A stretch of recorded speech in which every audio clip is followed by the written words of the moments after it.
I now give the floor to Daw Zin Ma Ong. Following the military coup, Myanmar's democratically elected representatives established the committee representing Pyadung Su Hrator with a political vision to end military rule and build a federal democracy. I will give the floor to Daw Zin Ma Ong, who will brief on CRPH's perspective on the way forward. Thank you. Thank you so much, Madam Chairperson. Thank you, Your Excellency, so much for giving me floor to share the message from inside Burma, Myanmar to the world.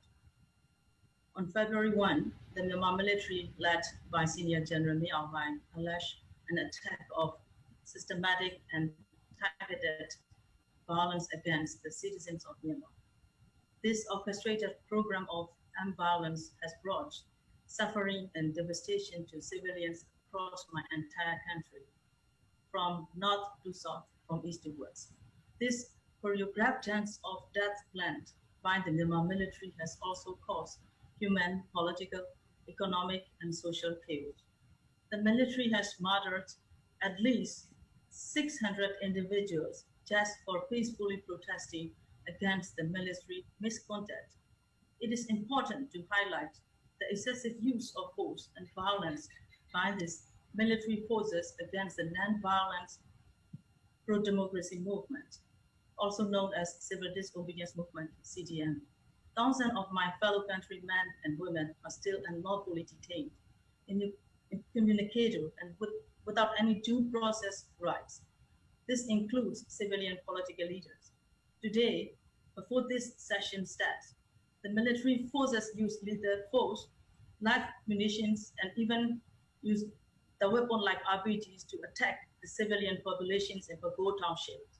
The ambulances are not allowed to enter to the area, even though there have been dozens of civilian fatalities. In the last 2 weeks, the Tatmadaw has also escalated its armed violence in different ethnic states, including Kayen, Shan, and Kachin. The military also used airstrike in such ethnic area. Additionally, the Tatmadaw also redeployed forces to Rakhine State after the Brotherhood Alliance, including Arakan Army, AA, issued a statement criticizing the killing of peaceful civilian protesters. Aside from the systematic violence attack by the military that target ordinary people, the military high command overseeing this carnage now trying to whitewash itself by using the name Tatmadaw State Administration Council, SAC, has been implementing aggressive tactics such as cutting off internet connections, arbitrary arrest, and unlawful detention. There is a vast abundance of evidence to prove that the Tatmadaw's criminal activities are both systematic and targeted. Our citizens have documented and uploaded in the internet videos and reports of thousands of atrocities committed by the security forces. The persistence of the CDM since the systematic and targeted attack was unleashed on 1st February are confirmation that the military does not have control over the country, despite the excessive use of force by the security forces. The systematic violence committed by the military against the civilian populations are proof that the military does not have any legitimacy whatsoever. I am making this presentation to you today as the acting Minister of Foreign Affairs of the Republic of the Union of Myanmar. I represent Myanmar. I was appointed to this post by the authorized body of our national parliament, which is composed of the democratically elected representatives of the people of Myanmar. As duly elected representatives of the people, it is our legal and moral obligation to the best of our ability, to exercise our mandate to end the military rampage and return Myanmar to orderly, civilian, democratic governance.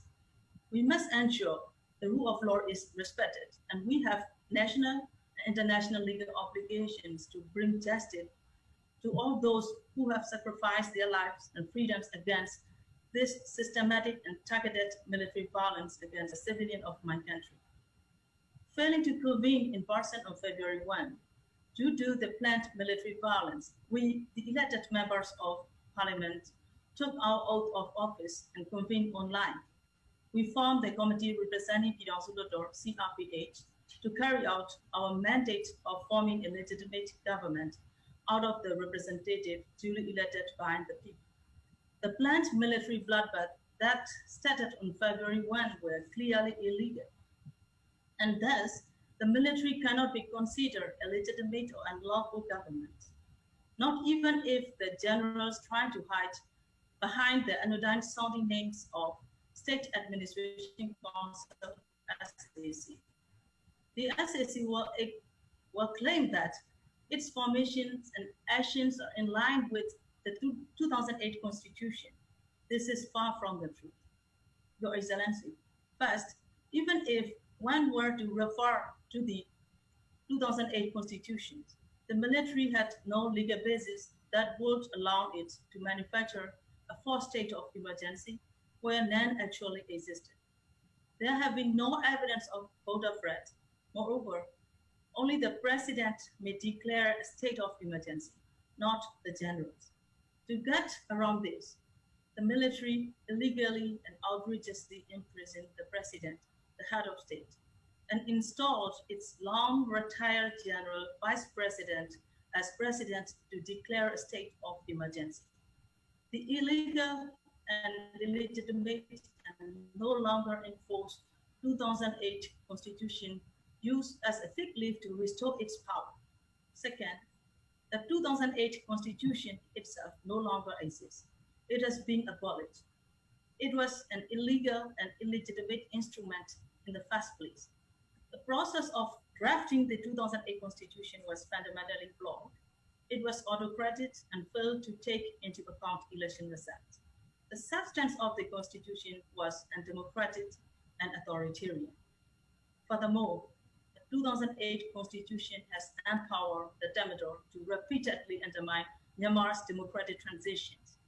Now, future is in our hands to establish Federal Democratic Union.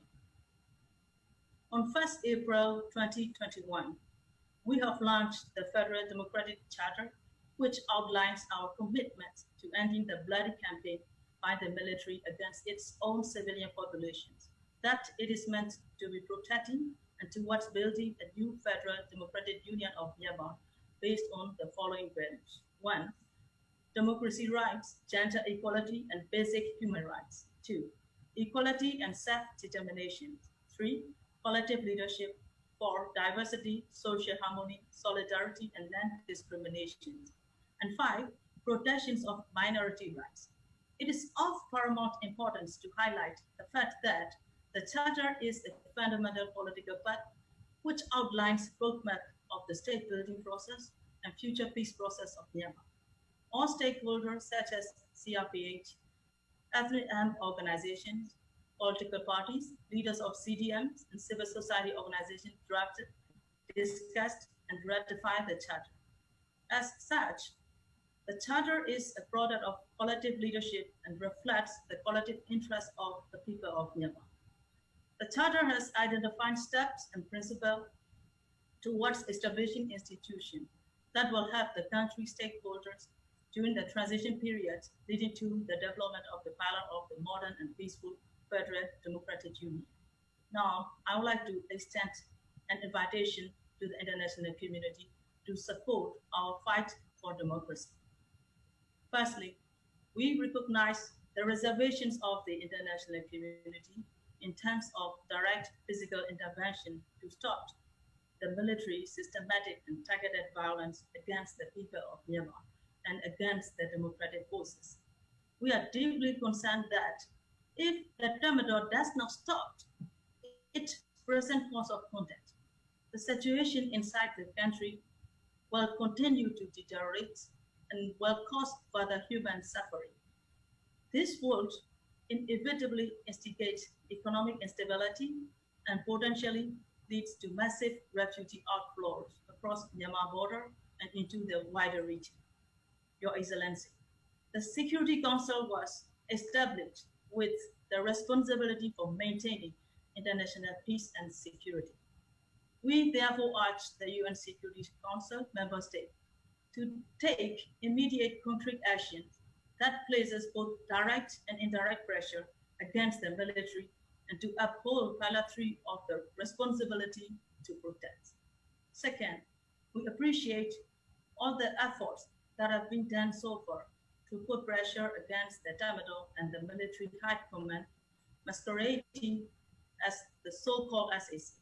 We urge all member states of the United Nations and all international stakeholders to continue and indeed to increase their effort, political, financial, and security measures against the Tatmadaw until the military's balanced attack on civilians stop and Myanmar returns to the rule of law under civilian and democratic rule.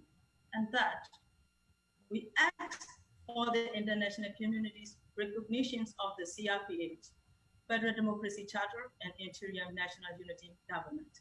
The Federal Democracy Charter was drafted and approved by the CRPH, the legitimate body of the Union Parliament, political parties, ethnic armed organizations, and civil society organizations. It has full legitimacy as it is an outcome of collective leaderships. The Interim National Unity Government will be formed and perform its mandate duties in accordance with the Charter. We seek meaningful support for our effort to restore democracy and build a peaceful, federal, democratic union which guarantees freedom, justice, and equality to all people in Myanmar. Excellency, the struggle for Myanmar people is not about the fight between political parties or two political forces. This is the fight between the people